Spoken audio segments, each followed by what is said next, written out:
Merci beaucoup. Tout d'abord, j'aimerais remercier Bill Morneau et sa famille pour avoir accepté le sacrifice brutal de la vie privée, de la vie publique. Et je souhaite lui et sa famille le bonheur et le succès à l'avenir. Mais je dois avouer, quand j'ai entendu dire qu'un libéral scandaleux qui a été trouvé coupable de briser la loi de l'éthique et qui a accepté des milliers de dollars en cadeaux des gens auxquels ils ont donné des énormes sommes d'argent public, j'ai pensé de Justin Trudeau. S'il y a un politicien corrompu qui a accepté des cadeaux qui vaut beaucoup d'argent, des gens auxquels le gouvernement a versé beaucoup d'argent, on parle du premier ministre.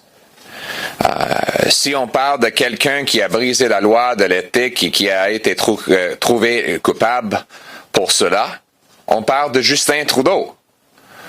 Mais pour quelque raison, c'est Bill Morneau qui a décidé de démissionner dans un scandale éthique.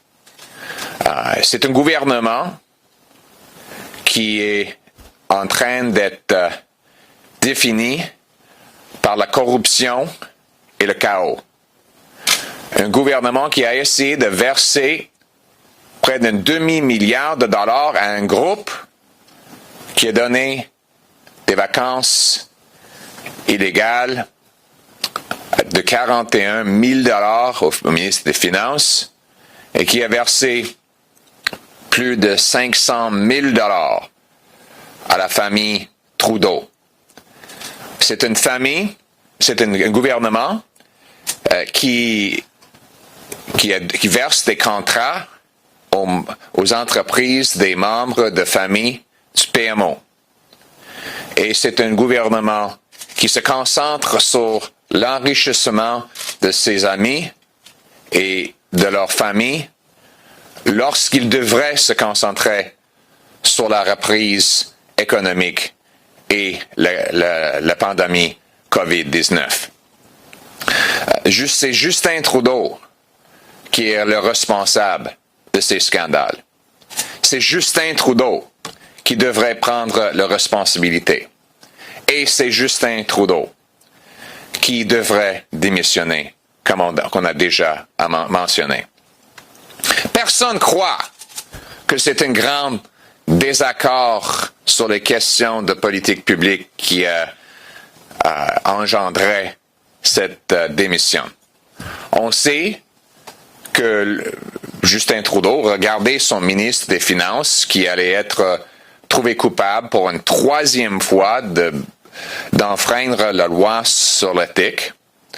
Et Trudeau ne voulait pas avoir un ministre dans son cabinet avec un troisième incident de culpabilité. Mais si Bill Morneau doit démissionner pour avoir été trouvé coupable une troisième fois, pourquoi Justin Trudeau a le droit de rester dans le cabinet, en plus dans la tête d'un gouvernement? Si Bill Morneau n'a pas assez d'autorité morale et éthique pour rester ministre des Finances, Justin Trudeau n'a pas cette autorité non plus. Donc, c'est la raison pour laquelle le Parti conservateur va continuer d'utiliser son pouvoir pour rendre le gouvernement imputable, pour trouver la vérité dans le scandale uni et pour présenter des vraies solutions par rapport à la reprise économique. Et nous allons continuer d'être une opposition très forte pour inculquer cette imputabilité. Merci beaucoup.